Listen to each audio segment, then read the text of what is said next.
Developmental delay or delayed development, അതാണ് നമുക്ക് അടുത്തതായി പഠിക്കാനുള്ള ടോപ്പിക്ക്. ഡിലേഡ് ഡെവലപ്മെൻറ്റ് പേര് സൂചിപ്പിക്കുന്നത് പോലെ തന്നെ നമുക്ക് വിദ്യാർത്ഥികളുടെ ഡെവലപ്മെൻറ്റ് എന്താണ് എന്ന് നേരത്തെ നാം ഡിസ്കസ് ചെയ്തു. അപ്പോൾ പല വിദ്യാർത്ഥികളിലും പല രീതികളിലുള്ള ഡിലേ സംഭവിക്കാം, ഡെവലപ്മെൻ്റൽ ഡിലേകൾ സംഭവിക്കാം. അത് എന്തുകൊണ്ടാണെന്നും എന്താണ് അതിൻ്റെ കാരണമെന്നും നമുക്കൊന്ന് നോക്കാം. ഡിലേഡ് ഡെവലപ്മെൻറ്റ് എന്താണ് ശരിക്കും ഡെവലപ്മെൻ്റൽ ഡിലേ? നമുക്കറിയാം, സാധാരണ സിമ്പിളി പറയുകയാണെങ്കിൽ നമുക്ക് മനസ്സിലാകാൻ വേണ്ടിയിട്ട് ചില കുട്ടികൾ വളരെ വൈകിട്ടായിരിക്കും സംസാരിക്കുന്നത്, ചില കുട്ടികൾ വളരെ വൈകിയാണ് നടക്കാൻ തുടങ്ങുന്നത്, ചില കുട്ടികൾ വളരെ വൈകിയാണ് ഇരിക്കുക, ചില കുട്ടികൾ വളരെ വൈകിയാണ് സംസാരിക്കുക. ഇതെല്ലാം ഡിലേഡ് ഡെവലപ്മെൻ്റ് ആണ്. So when young children are slower to develop physical, emotional, social and communication skill than expected, അവർ പ്രതീക്ഷിക്കുന്ന സമയത്ത്, സാധാരണ ഒരു വയസ്സാകുമ്പോൾ ഒരു കുട്ടി നടക്കേണ്ടതാണ്. 14 മാസം, 12 മുതൽ 14 മാസത്തിനുള്ളിൽ ഒരു കുട്ടി നടക്കണം. അതാണ് എക്സ്പെക്റ്റഡ് ഡെവലപ്മെൻറ്റ് എന്ന് പറയുന്നത്. 14 മാസമായിട്ടും ആ കുട്ടി നടക്കുന്നില്ല എങ്കിൽ we can say there is some sort of delayed development. So when children are slower to develop than expected, it is called developmental delay. പ്രതീക്ഷിക്കുന്ന സമയത്ത് അവരുടെ ഡെവലപ്മെൻറ്റ് നടക്കാതെ വരുമ്പോഴാണ് അതിനെ ഡിലേഡ് ഡെവലപ്മെൻറ്റ് എന്ന് പറയുന്നത്. Developmental delay can show up in the way the children move, communicate, think and learn or behave with others. അവർ move ചെയ്യുന്നതിൽ പ്രശ്നങ്ങൾ വരാം, കമ്മ്യൂണിക്കേറ്റ് ചെയ്യുന്നതിൽ പ്രശ്നങ്ങൾ വരാം, തിങ്ക് ചെയ്യുന്നതിൽ പ്രശ്നങ്ങൾ വരാം, പഠിച്ചെടുക്കുന്നതിൽ പ്രശ്നങ്ങൾ വരാം, മറ്റുള്ളവരുമായിട്ട് ബിഹേവ് ചെയ്യുന്നതിൽ പ്രശ്നം വരാം. ഇങ്ങനെ പല രീതിയിലും ഡെവലപ്മെൻറ്റ് പല രീതികളിലും പല ഏരിയകളിലെയും ബാധിക്കാം. ചില കുട്ടികൾക്ക് സംസാരത്തിലായിരിക്കാം പ്രശ്നം, ചില കുട്ടികൾക്ക് ചിന്തിക്കുന്നതിലും പഠിക്കുന്നതിലായിരിക്കും പ്രശ്നം, ചില കുട്ടികൾക്ക് മറ്റുള്ളവരുമായിട്ട് ബിഹേവ് ചെയ്യുന്നതിലായിരിക്കും പ്രശ്നം. ഇപ്പം ഇതിലുള്ള ഏതെങ്കിലും ഒരു ഏരിയകൾ, ഏതെങ്കിലും കൂടുതൽ ഏരിയകൾ, ഒന്നിൽ കൂടുതൽ ഏരിയകൾ ഒരുമിച്ച് വരികയാണെങ്കിൽ അതിനെ നമുക്ക് ഗ്ലോബൽ ഡെവലപ്മെൻ്റൽ ഡിലേ എന്ന് വിളിക്കുന്നു. അഥവാ ഉദാഹരണത്തിന് ഒരു കുട്ടിക്ക് കമ്മ്യൂണിക്കേറ്റ് ചെയ്യാൻ ഡിലേ വരുന്നു, മൂവ് ചെയ്യാനും ഡിലേ വരുന്നുണ്ട്. ഒന്നിൽ കൂടുതൽ ആ കുട്ടി മൂവ് ചെയ്യുന്നില്ല, അതോടൊപ്പം തന്നെ മറ്റുള്ളവരോട് കമ്മ്യൂണിക്കേറ്റ് ചെയ്യുകയും ചെയ്യുന്നില്ല. അങ്ങനെയാണെങ്കിൽ നമുക്കതിനെ ഗ്ലോബൽ ഡെവലപ്മെൻ്റൽ ഡിലേ എന്ന് വിളിക്കാം. പിന്നെ ചില കുട്ടികളിൽ സംഭവിക്കുന്ന ഡിലേ എന്ന് പറയുന്നത് അത് ഷോർട്ട് ടേം ആയിരിക്കും. പക്ഷെ നിസ്സാരമായി തള്ളാൻ പറ്റില്ല. അത് ഷോർട്ട് ടേം ആണെങ്കിലും അതൊരു ലോങ് ടേം പ്രോബ്ലത്തിൻ്റെ ഒന്നാമത്തെ അടയാളവുമായിരിക്കാം. അതുകൊണ്ട് അത്തരം ഡിലേകൾ സംഭവിക്കുന്ന സമയത്ത് വളരെ പെട്ടെന്ന് തന്നെ അതിനെ ട്രീറ്റ് ചെയ്യണം എന്നുള്ളത് വളരെ ഇമ്പോർട്ടൻ്റ് ആണ്. ഇനി ലോങ് ടേം ഡെവലപ്മെൻ്റൽ ഡിലേകൾ സംഭവിക്കാറുണ്ട്. അതിനെ നമ്മൾ ലോങ് ടേം ഡെവലപ്മെൻ്റൽ ഡിസബിലിറ്റി എന്നാണ് പറയുക. ലോങ് ടേം ഡെവലപ്മെൻ്റൽ ഡിസബിലിറ്റി, അത് കുറേ കാലം നീണ്ടു നിൽക്കും. അത്തരം ഡിലേകളും ഡിസബിലിറ്റികളും വൈകല്യങ്ങളും, ഉദാഹരണത്തിന് നമുക്ക് സെറിബ്രൽ പാൾസി അല്ലെ, തലച്ചോറിനെ ബാധിക്കുന്ന ഒരു തരം തളർവാദം എന്ന് പറയും. തലച്ചോറിനെ ബാധിക്കുന്ന തളർവാദം പിടിച്ചിട്ട് ഇങ്ങനെ ഒന്നുമില്ലാതെ ഇങ്ങനെ ഇരിക്കും, സെറിബ്രൽ പൾസി. അതേപോലെ തന്നെ ഇൻ്റലക്ച്വൽ ഡിസബിലിറ്റി, ബുദ്ധിപരമായ വൈകല്യങ്ങൾ, ബുദ്ധിപരമായിട്ട് ഉള്ള വൈകല്യങ്ങൾ ഉണ്ടാവാം. ഓട്ടിസം സ്പെക്ട്രം ഡിസോർഡർ, ASD എന്ന് പറയും അതിനെ. ഓട്ടിസം സ്പെക്ട്രം ഡിസോർഡർ എന്ന് പറഞ്ഞാൽ ചിന്തിക്കാനോ അതേപോലെ സംസാരിക്കാനോ ഒന്നും കഴിയാതെ, സാധാരണ നമ്മൾ മന്ദബുദ്ധി എന്നൊക്കെ പറയും, ഓട്ടിസം. അപ്പോൾ ഒരു രീതിയിലുള്ള റിയാക്ഷനുകളും അത്തരം വിദ്യാർത്ഥികളിൽ ഉണ്ടാവില്ല. അപ്പോൾ അങ്ങനെയുള്ള ലോങ് ടേം ഡിസബിലിറ്റികളൊക്കെ നമുക്ക് പലതും സംഭവിക്കാറുണ്ട്. അതും പ്രത്യേകം ശ്രദ്ധിക്കേണ്ടതാണ്. ഇനി ഏതെല്ലാമാണ് കൈൻഡ്സ് ഓഫ് ഡെവലപ്മെൻ്റൽ ഡിലേ, ഏതെല്ലാം രീതിയിലുള്ള ഡിലേകളാണ് കുട്ടികളിൽ സംഭവിക്കാറ്? ഒന്നാമത്തത് fine and gross motor skill delay. Fine motor skill delay gross motor skill delay. പ്രത്യേകം ശ്രദ്ധിക്കണം. ഫൈൻ മോട്ടോർ സ്കിൽ എന്ന് പറഞ്ഞാൽ നമ്മൾ കുട്ടികളിൽ സംഭവിക്കുന്ന ചെറിയ ചെറിയ ചെറിയ മൂവ്മെൻറ്റുകളെയാണ് ഫൈൻ മോട്ടോർ സ്കില്ലുകൾ എന്ന് പറയുന്നത്. കുട്ടികൾക്ക് ചെറിയ ചെറിയ മൂവ്മെൻറ്റുകൾ സാധിക്കണം. ഉദാഹരണത്തിന് ഹോൾഡിങ് എ ടോയ്, കയ്യിലൊരു ടോയ് പിടിക്കാൻ, ക്രയോണ് കയ്യിൽ പിടിക്കാൻ, ഇങ്ങനെ ക്രയോണും ടോയ് എല്ലാം കയ്യിൽ പിടിക്കാനുള്ള കഴിവിനെയാണ് ഫൈൻ മോട്ടോർ സ്കിൽ എന്ന് പറയുന്നത്.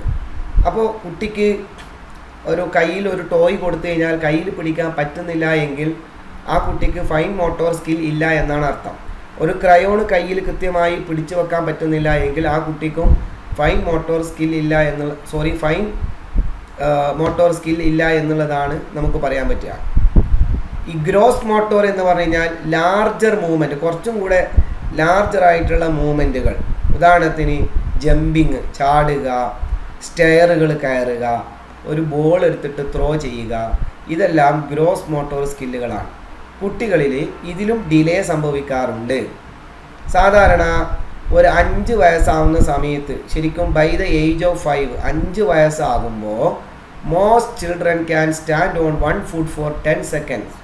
അതായത് 5 വയസ്സാകുന്ന സമയത്ത് എല്ലാ കുട്ടികളും ഒറ്റക്കാലിൽ 10 സെക്കൻഡിലെങ്കിലും നിൽക്കണമെന്നാണ് നിയമം.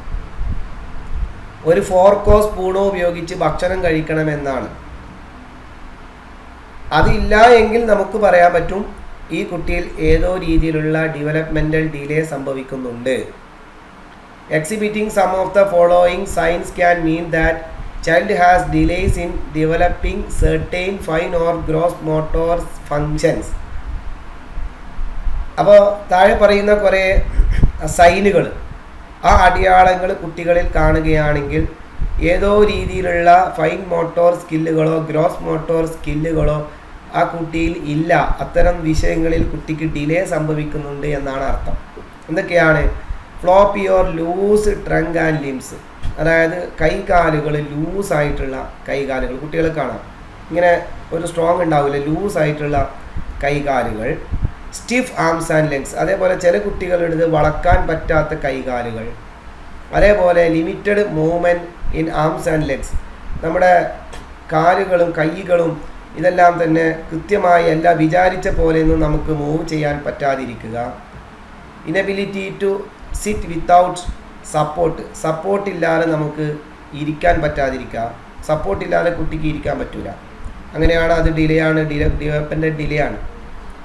Dominance of involuntary reflexes over voluntary movements, അനിയന്ത്രിതമായിട്ടുള്ള റിഫ്ലക്സുകൾ സംഭവിക്കുക. നമുക്ക് നിയന്ത്രിക്കാൻ പറ്റാത്ത മാറ്റങ്ങൾ. ഇപ്പം നമ്മുടെ കൈ എങ്ങോട്ട് ചലിക്കണം, എങ്ങനെ വരണം എന്ന് നിയന്ത്രിക്കേണ്ടത് നമ്മളാണ്. അത് ഇൻവോളണ്ടറി ആയിട്ടുള്ള റിഫ്ലക്സുകൾ സംഭവിക്കുകയാണെങ്കിൽ അതും ഒരു ഡെവലപ്മെൻ്റൽ ഡിലേയുടെ പ്രശ്നം തന്നെയാണ്. Inability to bear weight on legs and stand up, നമ്മുടെ കാലിൽ വെയ്റ്റ് താങ്ങാൻ പറ്റാതിരിക്കുക, അതേപോലെ എന്നിട്ട് പിടിച്ച് നിൽക്കാൻ പറ്റാതിരിക്കുക. ഇങ്ങനെയെല്ലാം സംഭവിക്കുന്ന സമയത്ത് ഇതെല്ലാം തന്നെ എന്താണ്? ഗ്രോസ് മോട്ടോർ അല്ലെങ്കിൽ ഫൈൻ മോട്ടോർ സ്കില്ലിലുണ്ടാവുന്ന ഡിലേകളുടെ സൂചനകളാണ് ഇതെല്ലാം. ഓക്കെ, മറ്റൊരു ഡിലേ എന്ന് പറയുന്നത് സ്പീച്ച് ആൻഡ് ലാംഗ്വേജ് ഡിലേ ആണ്. ഓക്കെ, ശരിക്കും നമ്മുടെ പഠനങ്ങൾ പറയപ്പെടുന്നത് deafness and other communication disorders trusted source, അതിൻ്റെ നാഷണൽ ലെവൽ ഇൻസ്റ്റിറ്റ്യൂട്ടിൻ്റെ അഭിപ്രായ പ്രകാരം the most active time for learning speech and language is the first 3 years of life. ഒരു കുട്ടി സ്പീച്ചും സംസാരിക്കാനും ഭാഷാ പഠനങ്ങൾ നടത്തുന്നതിനുമുള്ള സമയം ആദ്യത്തെ 3 വർഷമാണ്, അഥവാ 3 വയസ്സ് വരെയാണ്. As the brain develops and matures, ആ സമയത്താണ് ബ്രെയിൻ എന്ത് ചെയ്യുന്നത്?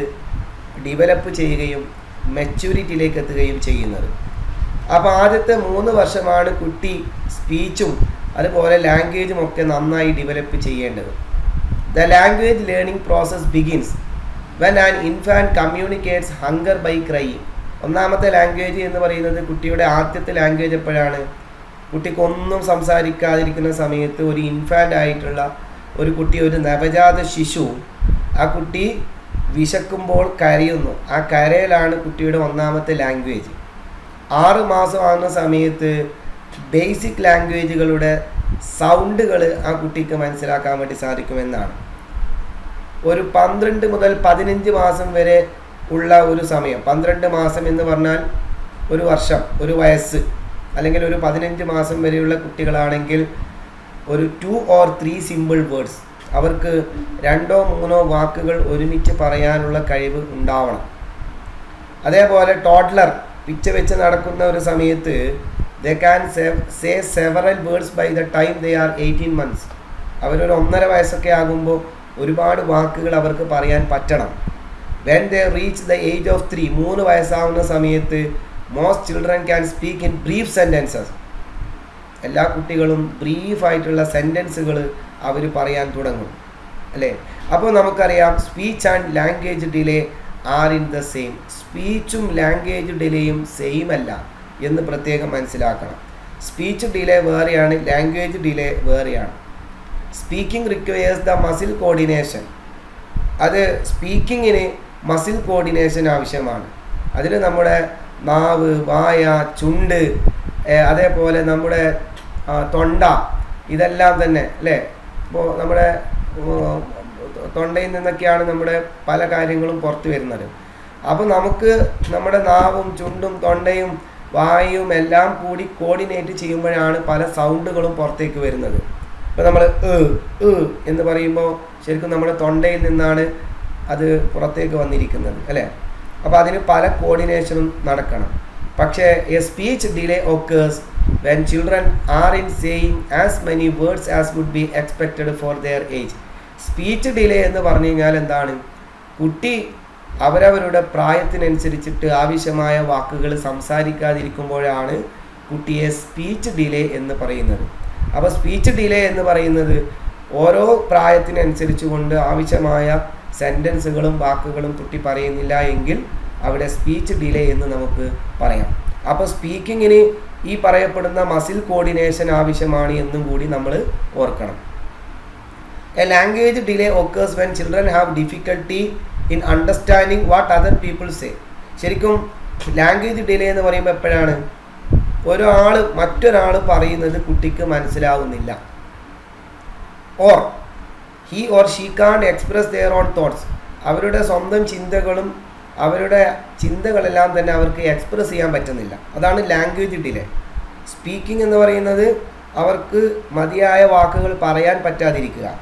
ലാംഗ്വേജ് ഡിലേ എന്ന് പറയുന്നത് മറ്റുള്ള ആളുകൾ പറയുന്നത് ഇവർക്ക് കേൾക്കാൻ അല്ലെങ്കിൽ പറ്റാതിരിക്കുക, അല്ലെങ്കിൽ അത് മനസ്സിലാക്കാൻ പറ്റാതിരിക്കുക.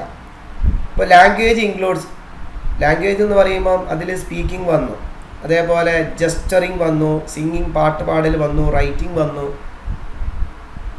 LSR എന്നും പറയും, LSRW ലിസണിങ്, അതേപോലെ സ്പീക്കിംഗ്, റൈറ്റിംഗ്, അതേപോലെ റീഡിങ്, അല്ലേ?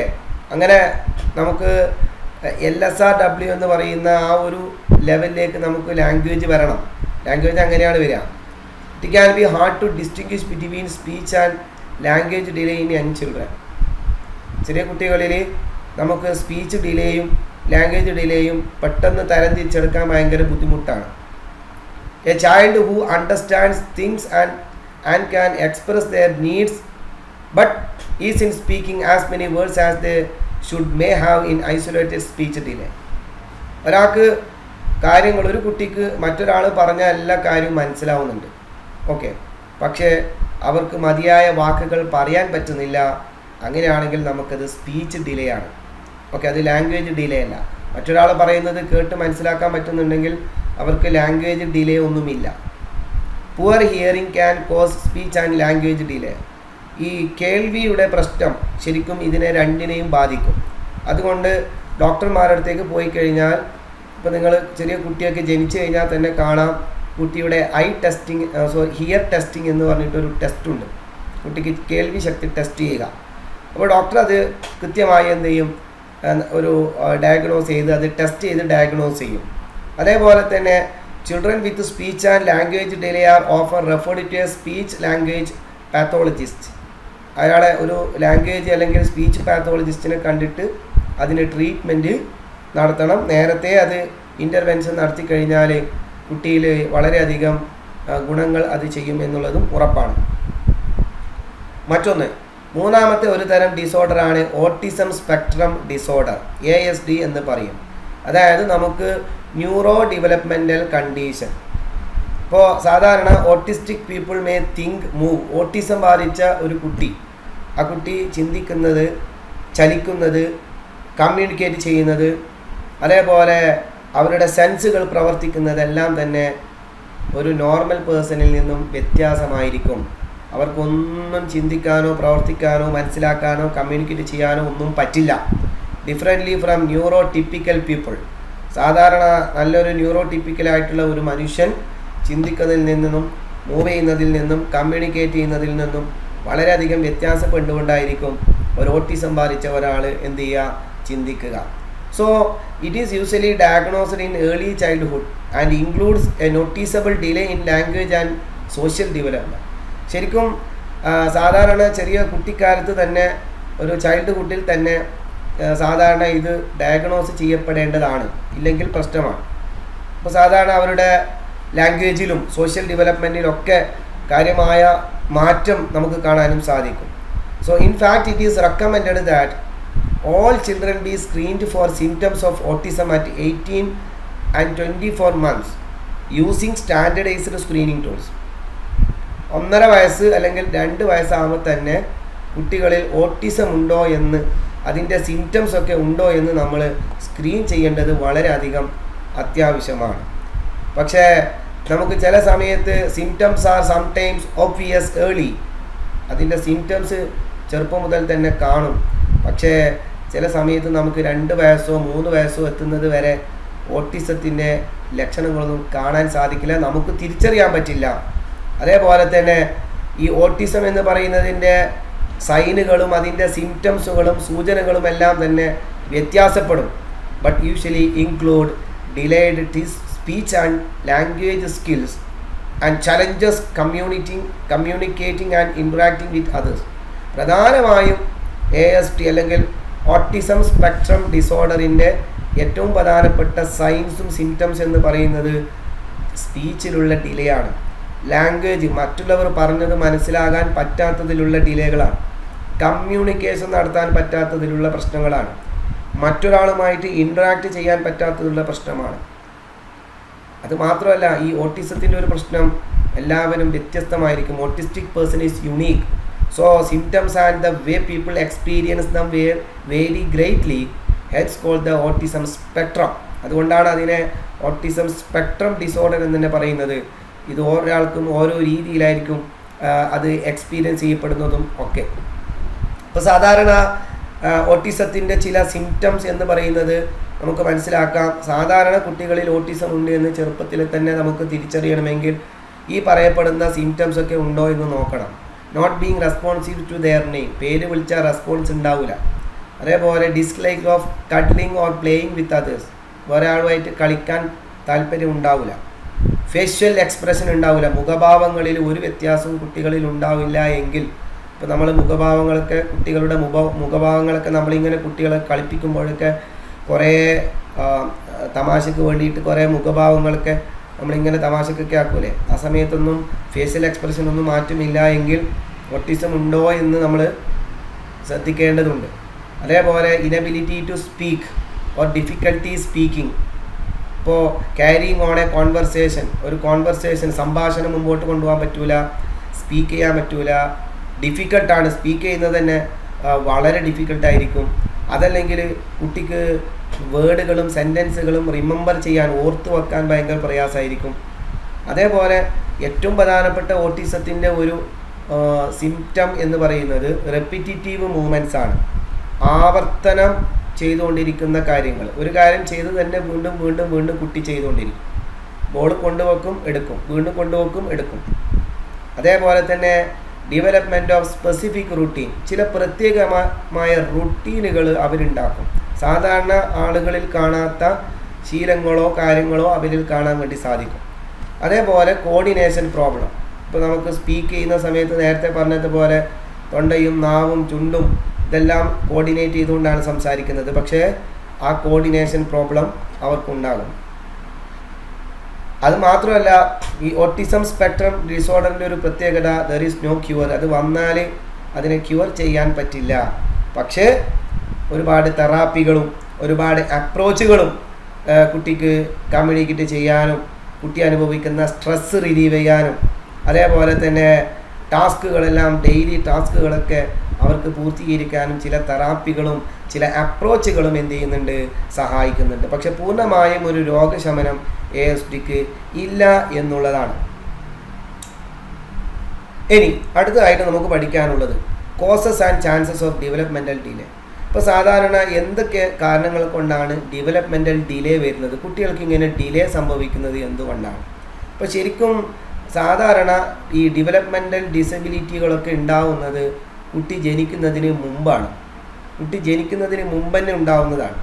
ചിലത് നമ്മൾ ജനിച്ചതിന് ശേഷം ഇൻഫെക്ഷനുകളോ ഇഞ്ചുറികളോ അതേപോലെ മറ്റു ചില ഫാക്ടറുകളൊക്കെ കൊണ്ട് ചിലത് ജനിച്ചതിന് ശേഷവും ഉണ്ടാവാറുണ്ട്.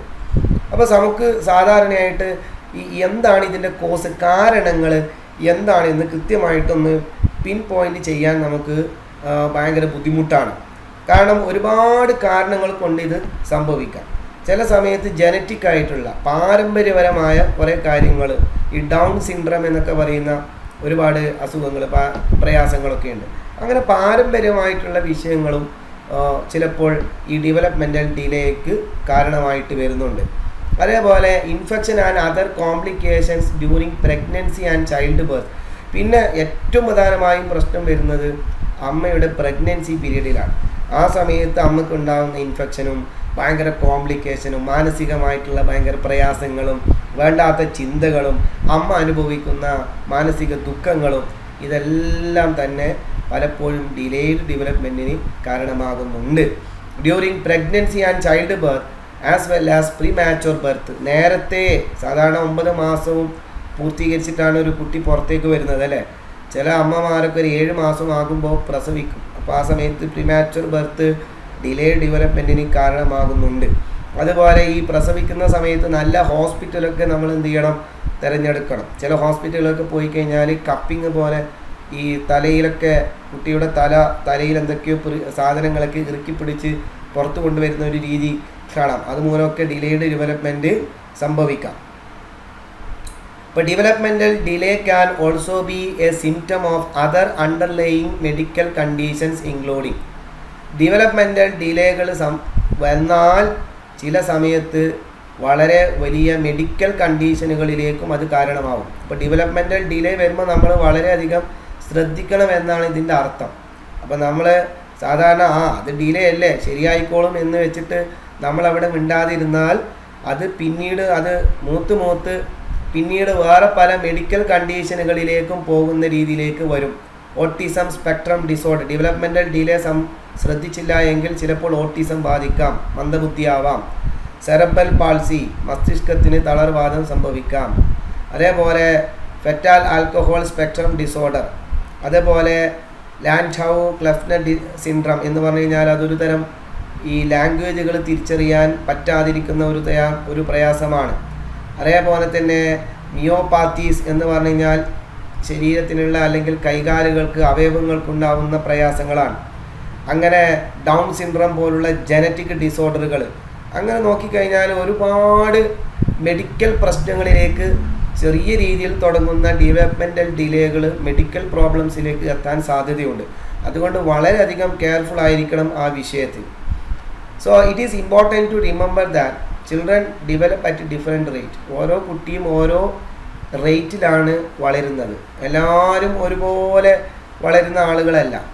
ചില കുട്ടികളൊക്കെ 1 വയസ്സിൽ നടക്കേണ്ട കുട്ടിയൊക്കെ ചിലപ്പോൾ 1 വയസ്സും 3 മാസമൊക്കെ ആകുമ്പോൾ നടക്കും. അപ്പോൾ it is possible that what may be thought of as delay might be normal for the child. However if A developmental delay is suspected, നമ്മളിപ്പോൾ ഡെവലപ്മെൻറ്റൽ ഡിലേ ഉണ്ട് എന്നോ അല്ലെങ്കിൽ ഉണ്ടാകുമെന്നൊക്കെ നമ്മൾ സസ്പെക്റ്റ് ചെയ്യുന്നുണ്ടെങ്കിൽ ശരിക്കും അല്ലെങ്കിൽ അത് നമ്മൾ കണ്ടെത്തിക്കഴിഞ്ഞാൽ പ്രൊഫഷണലായിട്ടുള്ള ഒരാളെ കൊണ്ട് അത് ഇവാലുവേറ്റ് ചെയ്യണം.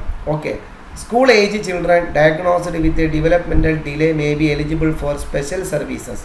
പിന്നെ സ്കൂളിൽ പഠിക്കുന്ന കുട്ടികൾക്ക് ഇത്തരം ഡിലേകളൊക്കെ വരുമ്പോൾ അത് സ്പെഷ്യൽ എഡ്യൂക്കേറ്റർമാർക്കാണ് അതിനെ എന്ത് ചെയ്യാറ്, സാധാരണ ഡയഗ്നോസ് ചെയ്യാറ്. അതേപോലെ തന്നെ the services vary according to the need and location. അതിൻ്റെ ആവശ്യവും അതേപോലെ സ്ഥലവും അനുസരിച്ച് കൊണ്ടാണ് അത്തരം സർവീസുകൾ വേരി ചെയ്യപ്പെടുന്നത്. എന്തായാലും വളരെ പ്രത്യേകമായി ശ്രദ്ധിക്കേണ്ട ഒരു കാര്യം, നമുക്ക് ഇത്തരം ഡെവലപ്മെൻറ്റ് ഡിലേകൾ നേരത്തെ കൃത്യമായി ശ്രദ്ധിക്കുകയും അത് കൃത്യമായി ബോധ്യപ്പെടുത്തുകയും അത് ഡയഗ്നോസ് ചെയ്യുകയും ഇവാലുവേറ്റ് ചെയ്യുകയും ചെയ്യണമെന്നുള്ളതാണ് ഇതിൽ ഏറ്റവും പ്രധാനപ്പെട്ട ഒരു കാര്യം. Thank you all.